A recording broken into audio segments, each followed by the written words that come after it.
It's the My First Gig podcast, whoa. Sharing stories of first gigs and shows. Comedians sharing their memories. The fun and entertaining, exciting and crazy. With Dwayne Dugan as your host. It's the My First Gig podcast, here we go. Hello. Can you let me talk? Excuse me? Hello and welcome to the My First Gig podcast. I am your host, Dwayne Dugan. Thank you so much for joining me today. Once again, here to hopefully break up your week, break up the boredom, break up the ever looming insanity. I began using the series number as like a direction on how far we've been in this. So this is series 2, episode 6. So I'm like, we're 6 weeks in. And I'm not sure if that means I should think that, how's it been 6 weeks already? Or should this actually be episode 45? You know? Do you know those socks that you have with the days on them? Now, I have a load of those. As I've said in previous episodes, I'm in my mother's house for all of this. There's a box of socks here that I haven't had in like 10 years. And I only came down for a few days, so I'm like running out of socks and jocks. And I just put on the random pair of socks that I haven't touched in 10 years. And it said Saturday. And I looked at my phone and it was Saturday. And I actually felt proud and an achievement. Like those, I'm sure there's people out there who have the socks and they put the right ones on every day. And my God, I would go insane. I'm not sure whether that's mental or organized, but whatever little line between the two would drive me crazy. But like, it actually gave me a bit of a pickup. I'm like, there we go. Not everything's dreadful. I have correct socks on. So even now, saying it out loud, I'm like, no, you are mental. You're going insane. The podcast isn't saving you. My guest today is none other than Tom Rhodes. Tom Rhodes has been around forever, standing the test of time now in his 5th decade of comedy, starting out in the 80s. Appearances on Jay Leno, Comedy Central, The Joe Rogan Experience, and everything in between. Tom's no stranger to gigging here in Ireland, an absolute favourite almost every year at the comedy festivals here. I had the pleasure of hosted, I think it was the last show of the Vodafone Comedy Festival. You've heard me mention it before. It's the only thing we have in Ireland to look forward to, and there's been no official announcement, but due to the restrictions, it's not going to go ahead this year, and I'm very sad. But last year at the Vodafone Comedy Festival, I hosted the final show of the weekend in one of the tents there, and Tom was on the bill. First time meeting Tom, great gigging with Tom. It was Tom Rhodes, Ashley Bentley, a local here, Joanne McNally, and Cameron Esposito. And then, of course, the world-famous podcaster Dwayne Dugan as the MC. Always the MC, never the bridesmaid. It was great to catch up with Tom again to talk his first ever gig. I'm sitting here, as you may have heard me being interrupted at the top by my assistant here, Kitty, my cat Kitty. She's asleep here next to me, and I've just realised tomorrow is the last day of her teens. So today's Wednesday, tomorrow Thursday when recording. On Friday she turns 20 years old, and that's not in cat years, that's in human years. In cat years I think she's approaching 102, 106, you know, so she's pretty old. She's enjoying a nice snooze now. She loves her snoozes, but like if you were 106 you'd do nothing but sleep either. But she still finds time to interrupt me in the podcast. Let's see how she's getting on. Kitty. Hello. You're on my podcast. You've been on before, haven't you? Yeah. She's having a nice time now. So I was 12 when we first got her. So I've got a brother and sister, Katie and Pierce, and Katie is 15 years old and Pierce is 12. 15 and 12, yeah. So like, Katie's been in my life longer than everybody. My longest friend I didn't meet till I was 12. Later that year. Not that I didn't have any friends when I was 12. We just moved around a lot. And now I only have like 6 friends. And the one I've known for the longest, I've known for 20 years. But not yet. We would have met in September. So, Kitty, yeah, you've been around the longest. Her name wasn't always Kitty. Like, granted, you're thinking Kitty's a weird name for a cat. Well, no, it's a very suitable name for a cat. Just, I guess, a bit typical. But a couple of months before that, we got our second cat. My first ever cat was called Oscar. He was a fat, grumpy old man. And we got him when we were still living in London. So I would have been like 8 years old. And he went missing for ages. We lived on a busy road down in southeast London. And he came back eventually. he was walking funny, and we realised his tail was like really dragging and like not going up and down. And we took him to the vets, and we were like, oh yeah, like his tail is disconnected from his body. It must have been like, they assume it was like a car ran over his tail, which like was tremendously painful. So, you know, they cut off the fur and the bone, and he went around there and just with a little stump, and then the stump would go up and down, and he was happy out. But when we moved back to Ireland, I went to live with my nan for a while my mother got settled in Cork, and so Oscar came and lived with us, and then I moved down, but we weren't allowed to have pets, so we were waiting. And then we got the news that Oscar had passed away, and probably maybe 15 years later, I'm told that everybody in the family seems to believe, I don't know if I can say this truthfully, but seems to believe that my nan killed Oscar. Not maliciously, but she didn't like him, so no smoke without fire. Hit him with a car, we're led to believe. So then we got a cat then later, little kitten, brand new, called Kitty. She was mental. Used to sit on the back of the couch, on like the head rest. Mum paid to have her neutered, paid to have all her, whatever you do when you get a brand new cat. And then it just ran away, straight away. Like, first time it's allowed outside, gone. Off we go. So we went and got a new cat, another little baby. She's brand new. Call her Dot. But it's very hard to call Dot out the back door. You can't go out and go, Dot, Dot. I mean, maybe you can, but it's just Dot, Dot. So I just ended up keeping on calling her Kitty. Because she looked exactly the same. Brown tabby. All my cats have been brown tabbies. Short hair. Loved them. And yeah, she was the best. And she's still here. And we've been very lucky. She's still very healthy. Like, you know, when I tell people that she's nearly 20, they don't believe it because she looks so young and she's got a bit of energy in her and she jumps up and down and runs around. And she's not as, you know, she has slowed down in years, but she's not what you're picturing when you picture a 20-year-old cat, you know. And even the vets and everybody, they're saying like, here, look, she defies the odds. I remember the biggest issue that we had was, I think my mother was in Australia and I was in Dublin, and I came back from Dublin and we were going to go collect the cat from the vets. The vets also have like a place there to like mind animals, like a kind of a kennel or a cattery, or did I make up the word cattery? So she'd been there for a couple of weeks, you know, a kind of quite a long stay for her. And we went down and my mum's friend and my aunt were with me to come collect her. And we went in, got her from the vet, so happy to see her, bringing her out to the car. But the door on the cat box was loose, flies open, she jumps out. She doesn't know where she is. She's terrified. She hops up on a wall and goes into back gardens of houses. And it's like, that's it. She's gone forever. I'm searching, trying to jump up on the walls, running around, trying to see. No, she's gone. She could be anywhere. There's a busy roundabout. There's, you know, it's not this little quiet. There's just hundreds and hundreds and hundreds of houses, back gardens, trees, everything. And then just finally, when we're really worried that she's gone, you just hear this tiny little meow. She's terrified, doesn't know where she is. Answers the call, get her back in the box, and she jumps in the box this time. She wanted to escape the first time. Now she's like, oh, look, maybe I should be in here for a reason. But other than that, she's been great, and she's having a little sleep now. And yeah, Friday, May 1st. On the 1st of May, she'll turn 20 years old, so happy birthday, Kitty. No, she's asleep. On the first day of May, she was breaking away when the moon came and sat on your shoulder. She was still young, not yet highly strung, as she needs to be when she gets older. I am losing my mind singing poetry to a cat. I'm going to go away, introduce an episode while I go and bake the best cat cake. How about you sit here and tune in to my first gig with Tom Rhodes.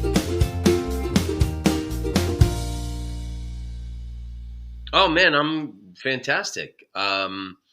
My mother was visiting me a month ago when all this stink ball of virus hit, and we decided she should stay here with me and ride it out. Otherwise, I would have been alone in Los Angeles and she'd have been alone in Florida. So I love and adore my mother, and I'm happy to be looking out for her.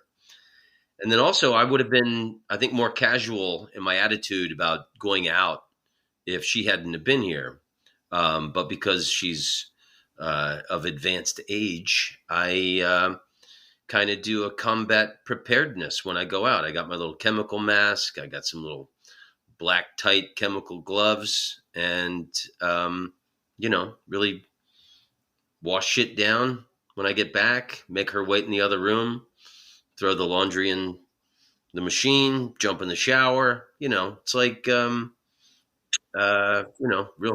real hardcore precaution. Well, it's doing what we hoped everybody be doing. Washing their ass better. But that's nice. I'm the same. I'm down in my mother's house. I came down to visit basically, before things got shut down, and then got shut down while I was here. But it's nice. It's probably, it's the longest that I've spent visiting in the last 10 years. So it's positives in it. Yeah, I think there's a lot of great things. I mean, for me anyway, like kind of similar. My mother and I usually only get a week at a time together. When I go visit her in Florida, or she comes to visit me. And this is kind of nice to have the unabridged time with my mother. And then also, I think it's a really good time to be able to hug your mother during all this. There's all these horror stories of, not being able to go visit family, or if you do, it's like through a glass or anything like that. So yeah, and I think even a lot of mentally well-adjusted people are having a difficult time. I think the mental clusterfuck for a lot of people who are either alone or trapped with somebody they don't like. Like, I read that domestic violence is up, and they were predicting a great baby boom from all this, but a more accurate assessment I read was there'll probably be a great divorce boom after this. I think people realize if they're with the wrong person that they really need to get their life in a different position, Yeah, like I think everyone's prioritizing now, or will reprioritize what's going on. When did kind of lockdown happen over there? Like we're talking like 14th, 15th of March, I think it was it? Well, I'm in California. California was way ahead of the rest of the country. Okay. So they canceled everything on March 13th, which was the Friday the 13th. All the comedy clubs in Los Angeles got shut. Everything got shut. They said no nightclubs, no restaurants, no bars. So I think it was that week. It was somewhere, but we were in California. They had made I think that's when they made the whole state lockdown. A couple days or a week before they had locked down San Francisco. How are you finding not performing and not working as regularly as you're used to? Well, the good thing for me is, I'm normally on the road at least 2 weeks a month. Yeah. And I've wanted to spend more time at home. So it's actually kind of nice not to be going to the airport every week or every other week to go fly somewhere and do shows. And fortunately for me, I'm editing my next album. Oh, very nice. Which my last album was Around the World, where I recorded it in 24 cities around the world. Took me 2 years to record it. It starts in Paris, ends in Jerusalem. I got Dublin, Galway, and Belfast on the Around the World album. But last year I did this theater tour of England, Ireland, and Scotland, and I'm editing that right now. And that album is going to be called The Honky Motherland. Okay. And it's really nice to be I'm listening to these shows every day, and it's really pretty beautiful to hear. Even though I can't perform right now, I'm really enjoying hearing the roar of these theater crowds when like a laugh really hits. So I'm kind of getting my fix that way. That's very nice. Yeah, it's amazing how like separated it can be, even just after it's been a month and a couple of days, and simple things like even just hearing a crowd together might sound odd, or in other ways nice and comforting. Yeah, it's interesting. Like I think a lot of things are going to change. I think a lot of great things are going to come out of this. I'm an eternal optimist, but I think it's a good time for everyone in the world to recalibrate and reassess the things that are important in their life. But the point I'm trying to make is, like when September 11th happened, I was living in Amsterdam. So like the world kind of freaked out. I remember what Europe was like after that, but that was really like kind of like the collective experience of the United States, like the changes that really happened and what people were experiencing. the thing about this experience, the unique thing about this is that everyone in the world is experiencing this exact same collective experience together. So like everybody in the world is on lockdown. My mother's from Argentina. She's been talking to family there. I've been talking to friends of mine around the world, and everybody is, locked in their little abodes and hovels. And, I think that it's just, we'll see how this is gonna react in the comedy world. And like, it is kind of unique that everybody has the same experience. And I think it's kind of an epoch in time. I'm excited to go back, and I'm excited to recreate the next phase in my life, because everybody is going to be recreating the next phase in their life. It's hard to predict, but I'm going to take your optimistic look and go, yeah, I think it's going to be exciting what's happening next. We're going to talk about your first ever gig, first ever time on stage tonight. But before we do, I want to ask you, if I say to you, what's your first memory of comedy? What comes to mind for you? Richard Pryor. My father was a huge Richard Pryor fan, and my dad loved stand-up, but Pryor was his dude. And my dad had tons of Richard Pryor records. I remember we had vinyl records. My dad loved Pryor and Bob Newhart. So I remember we had those vinyl records in the house. But my dad had, I don't remember if they were cassettes or even 8-tracks, but I remember driving around with my dad as a little kid, and my dad listening to Richard Pryor. So my first comedy memory is being a little kid. And, like, you didn't have to wear seatbelts back then. And I remember when I was like 4 or 5 driving with my dad, I would actually stand next to him, and I would have my arm around my dad as he drove, no seatbelt on. If we'd have gotten in a car accident, I'd have been killed against a windshield or gone through the windshield. But I remember driving around with my dad listening to these Richard Pryor tapes. And I didn't understand a lot of the adult themes and stuff like that. But the thing that hit me as a kid was when Pryor would animate animals. Like he did the thing about his girlfriend broke up with him, and then the dog came up and talked to him on the way out and said, hey, Rich, it's been cool, but you were a little tardy with the food, and left a little something for you to remember me by behind the couch. And then there was the thing with the monkey in the backyard and the neighbor's dog. And then when he went to Africa, he like animated like how the cheetahs were when they were running. So that's the thing. When I was a kid, I remember that was the thing that I loved the most about Pryor, was the way he would animate animals and give them a voice. So that's really my first comedy memory is driving around with my dad listening to Richard Pryor. So stand-up's been, like, you've been aware of stand-up as almost as long as you can remember. Yeah, my whole life. And so my dad took me, my family's originally from Washington, D.C. And my uncle tried to do open mic night comedy for 1 year in D.C. 1978, I was 11 years old. And my dad took me to see him.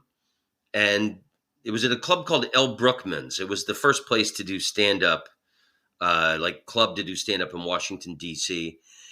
And the entrance was next to the stage. And the show was in progress when we entered. And I was wearing a Washington Redskins jacket. That's the football team of D.C. And the comedian on stage grabbed me, pulled me on stage, and he interviewed me like I was the coach of the Redskins. And I was 11 years old, and I just gave little bashful, dopey 11-year-old kid one-word answers like yes, no. But I'll never forget standing on that stage and seeing all those happy people with their heads thrown back in laughter and all the teeth in their mouth. And I know I know that I've romanticized the memory, but in my mind, it was all of humanity. There were Black people, there were Latino people, there were Asians, there was every kind of flavor of humanity. Laughing in this, club. So my idea of stand-up was that when you're on that stage, you're talking to the world. So from, and then we sat at the bar, and I remember sipping Cokes and watching all the comedians that night. And it just seemed like this magical world where these guys were like wizards. They could get up there with words and ideas and like make this whole room full of people laugh. So from that moment onward, I never wanted to do anything else with my life. And I became a student of stand-up comedy. Anything like Saturday Night Live was on. I remember staying up late watching SNL on Saturdays. Johnny Carson was back then. It was on nightly during the weekdays. And he always had stand-up comedians on. Whenever there was a stand-up comedian on the talk shows, I'd be sitting in front of the television. HBO had these hour specials. So that's another thing I did with my dad. My dad and I would get excited whenever there was an hour special by a comedian, and we watched all of them. And we would talk about, what we liked that the comedian did, what we didn't like, we really analyzed them together. That's interesting because, like, I guess at that age, to get that experience, and from a young age, you've been listening to these tapes and hearing these cassettes and stuff like that. I'm thinking now, from that moment at 11 or 12, you didn't want to do anything else with your life. How important do you think it was that your uncle was doing this? That, I guess, for someone that age, for you to realize that it was something that you could do later on? Because I guess if he wasn't there, it might have been a bit too far-fetched or something like that in a child's mind. Well, he didn't stick with it, but it definitely was and I'm seeing these people doing it on television. I saw the people do it at the club. And, when you're 11 years old, you're not thinking about money and what careers, is banking going to be better than comedy? I wasn't, I just thought these people were magic wizards and everything in comedy. I mean, I got into Monty Python. I remember this was before cable television. I mean, there was this fourth channel. You had the three main channels, and then there was this fourth channel. And at night they would show Benny Hill reruns, which, when you're, it's always good to see, large-breasted women be chased by a pervert. But more importantly, after Benny Hill, they showed the Dave Allen Show. And I remember watching I thought Dave Allen was a genius. I thought he was like kind of the James Bond of comedy. He always had a cocktail and a cigarette. And then they showed Monty Python's Flying Circus on that same channel. And, comedy movies, anything that had to do with comedy, if I could get my hand on a book or a magazine article, I had to read about it. Even if it was a comedian I didn't like. I just, it was my path that I wanted to take. Obviously, at 12 years old, you're not ready to step on that path yet. So, like, how long does it take you to go and actually start to perform then, or what you have to do to reach that level? Well, when I was 12, my family moved to Orlando, Florida. Actually, we moved to Oviedo, Florida, which is it used to be a small citrus farming village outside of Orlando, but Orlando grew up, it expanded, and they built a circular highway around it. And now my charming citrus village is a highway exit with Target and, Chili's and Burger King and all that other kind of stuff. And the orange groves are no longer. But when I lived there, the high school that I went to was pretty small. And everybody knew that I wanted to be a comedian. So I got to do everything. Whenever I got to do the morning and afternoon announcements, like in 11th and 12th grade, I got to host all of the pep rallies and the talent shows. So I was always working on jokes, and I was always keeping notebooks and writing funny ideas and joke ideas. So I really was lucky at my high school that I got to do.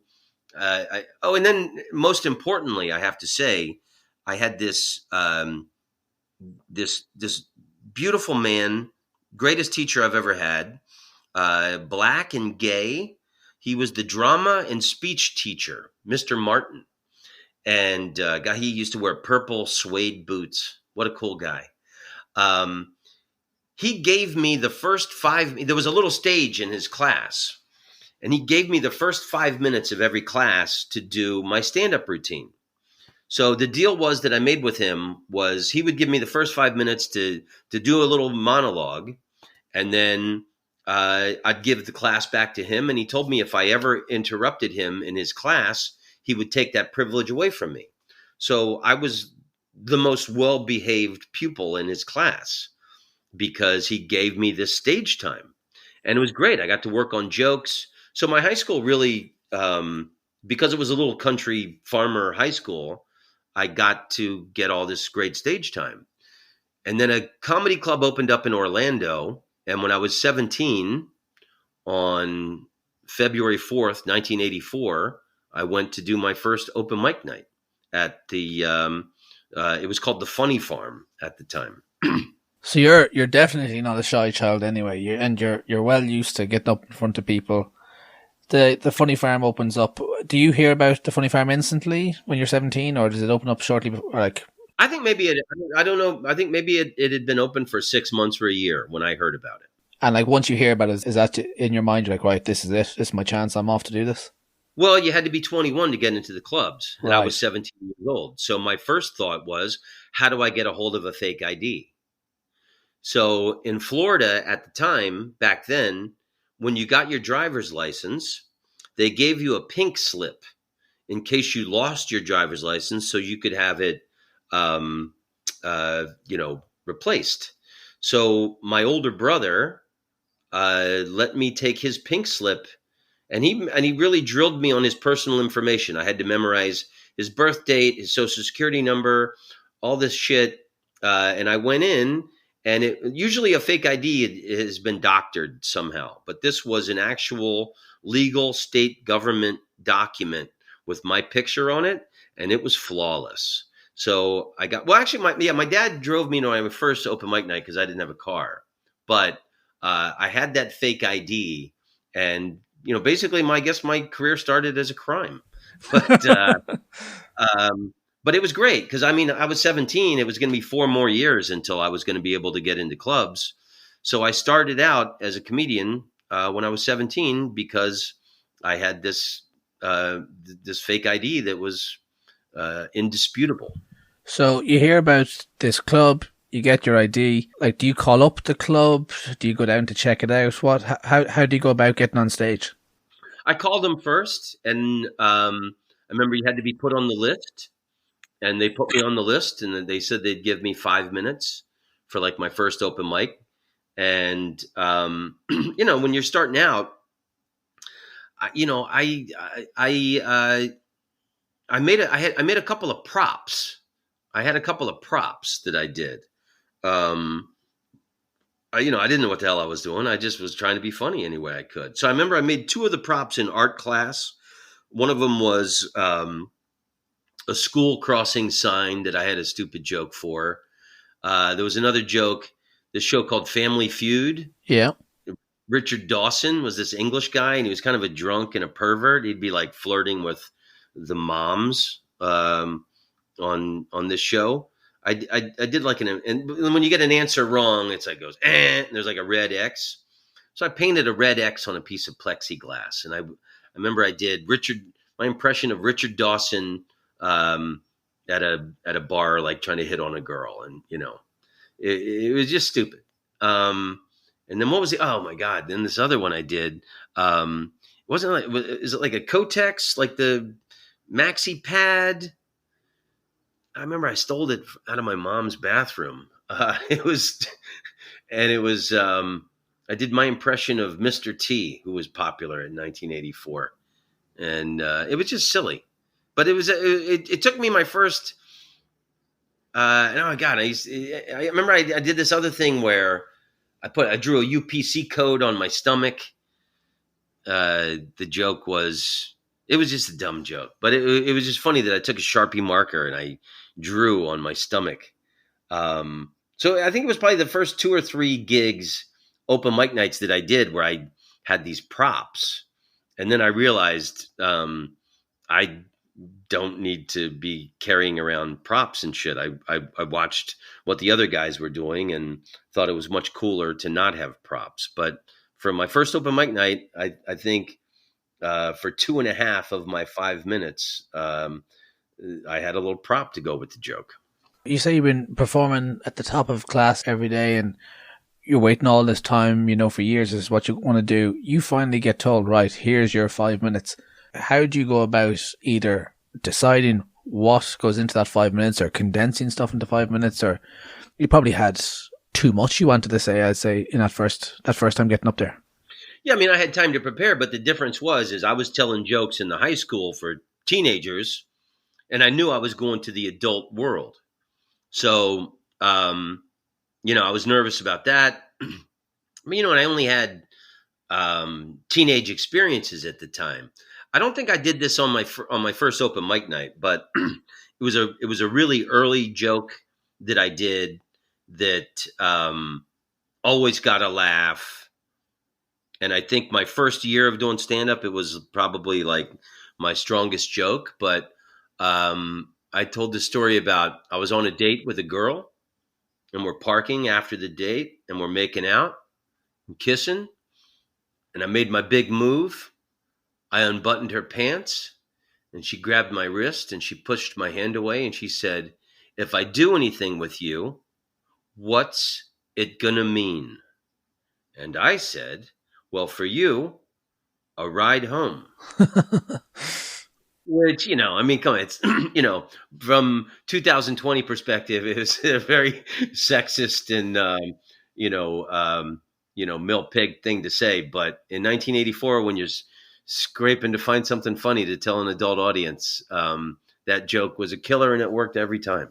Do you remember the day, you say you got a lift up there from your dad. Do you remember the day knowing that, right, you're going to finally get up on stage in front of an audience yourself? Yeah, no, I mean, it consumed my life. Like I said, I even in art class came up with that's where I made the props, was in my art class. So it consumed every waking moment. I couldn't wait to do it. And I was terrified and excited, and the adrenaline pumping through my body, I'll never forget. There's nothing like it's like the first time you have sex. It's like, you want to be as good as you can and last as long as you can. And I remember being absolutely terrified, and then getting on stage and realizing that the spotlight was brighter than I had anticipated. And then that's, something you got to adjust to. But it felt like being on a roller coaster, because like as terrifying as it was, the moment I got off that stage, I couldn't wait to get back on and ride that again and have that experience again. So, yeah, and obviously it went well that night. Yeah, and then it was kind of cool, too, because that local club, which I think the next year they changed the name to the Copa Banana, which is still one of the worst names for a comedy club ever. It was only local comedians. So there was like two guys that were the local stars, and then the rest of them were pretty much open mic night level. But the great thing about it was local comedians, and there was kind of a purity to it that nobody really knew, how it should be going. There wasn't like the headliner comedian coming in like there were other comedy clubs around America. What they would do was they would have a comedian and then a skit, and then a comedian, skit, comedian, skit, comedian, skit. So every Monday they would do rehearsals, and you were encouraged to bring in a skit that you had written. And then you'd get to act in other people's skits. So it was actually kind of cool that, and then once I got in, I stopped doing all the high school things. I stopped going to football games. I stopped going to the dances, because every weekend, once I got in with this club, after like my second open mic night, I think they asked me to be a regular.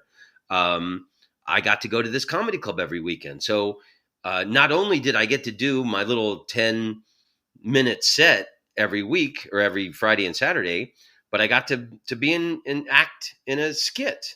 Like there would be like parodies of commercials, different things like that. And I really found that there was an earnestness to the whole thing, because nobody knew what they were doing. That we had no rules and no guidelines. It's what you always wanted and what you'd been waiting so long for, and now here it is, coming to life, and you're a big part of it. Yeah, and I remember a skit that I wrote that I brought in and I got to do. 1984, Boy George was really big. And Florida was a pretty redneck place back then. And people of ambiguous genders were not, was not, I remember I saw the B-52s open for The Who at the Tangerine Bowl in Orlando. And these rednecks in Orlando, they not only booed them off the stage, they threw their shoes at them. So the B-52s cut their set short because they were performing in a hailstorm of thrown shoes.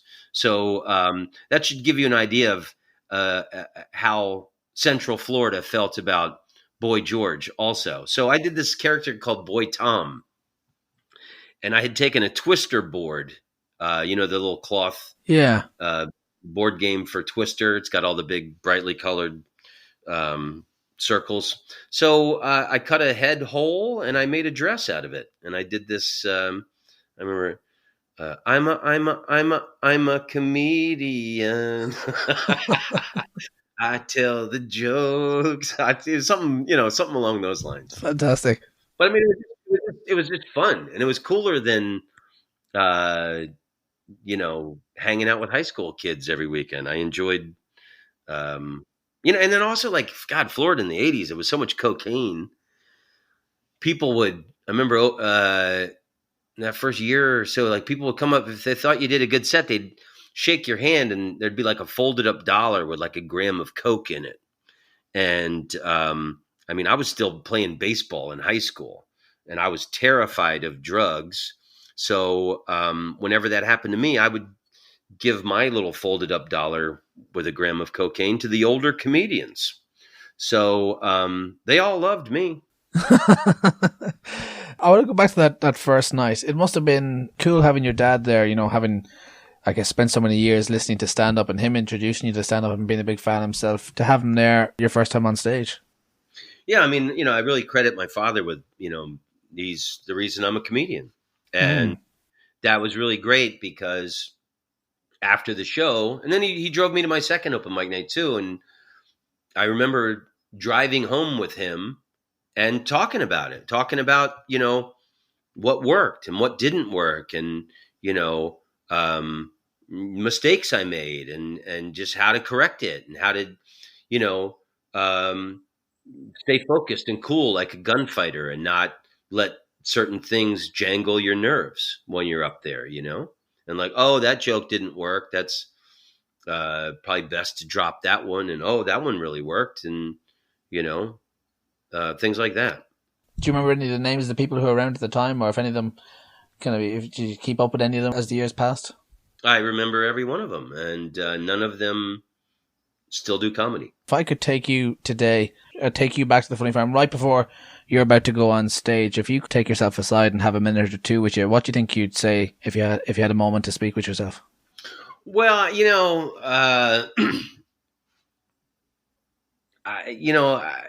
it's the same advice I would give any young comedian.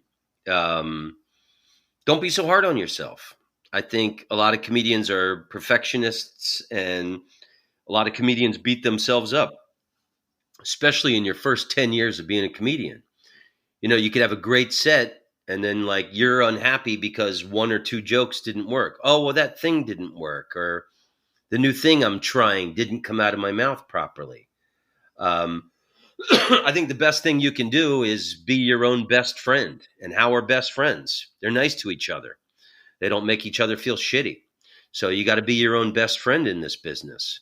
And the thing that I always say, great advice that I always give people, is you really have to be your own Bundini Brown. Bundini Brown was Muhammad Ali's corner man.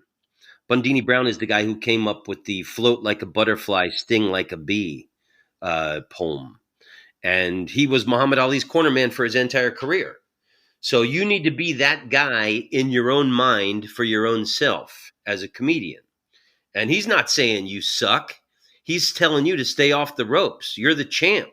Keep jabbing, champ. Throw a haymaker. Stay in there. Stay focused. You're the champ. You don't belong on the floor. You belong, throwing your heaviest artillery and punches and stuff. So your first open mic night, it's the great thing. Everybody experiences the same thing. There's no shortcuts for any comedian. It's terrifying. And you just have to go on and get that first time out of your way. I mean, I think I was terrified for the first 5 years I was a comedian. But I wanted to be a comedian so bad, I fought through that fear. And then you start to tame it. When you do anything consistently over and over, you start to master something and get better at it. Well, I think be your own best friend is fairly good advice for anyone starting out. Tom, thank you so much for chatting about your first gig. Dwayne, you're a good man. I love working with you whenever I come to Ireland, and hopefully I'll see you again over there before too long, my brother. Until I see you, will you try and be your own best friend? I'll be my own best friend for sure. Cheers, Tom. All right, my brother. Thank you.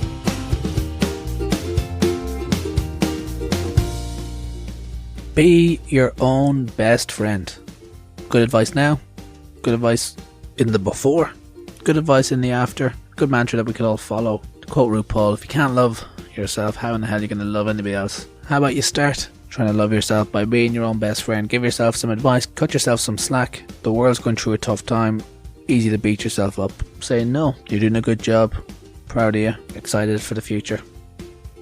Can I borrow some cash? That's episode 16, season 2, episode 6. Tom Rhodes. Thanks so much for Tom Rhodes for being my guest. Go follow Tom at _Tom Rhodes. Go follow Tom and tell him that you're going to be your own best friend. He mentioned his album Around the World. Go check it out. It's available now on Amazon Music, iTunes Music, Spotify, Deezer, and much more. And I think he's still doing Tom Rhodes Radio, so you can get that at allthingscomedy.com. I've been Dwayne Dugan, the world famous podcaster. Follow me if you enjoy me at Dwayne Dugan on Twitter, Facebook, and Instagram, although the Facebook hasn't been updated in about 4 years. So follow me on Instagram and Twitter. Follow the podcast at My First Gig Pod to find out who next week's guest is before anybody else. Go back and check out all the archives. James Acaster, Sean Walsh, Ardal Hanlon, Todd Barry, Stuart Goldsmith, Laura Lex, Catherine Bohart, many, many more at myfirstgigpod.com. Until next week, I've been Dwayne Dugan. This has been Kitty.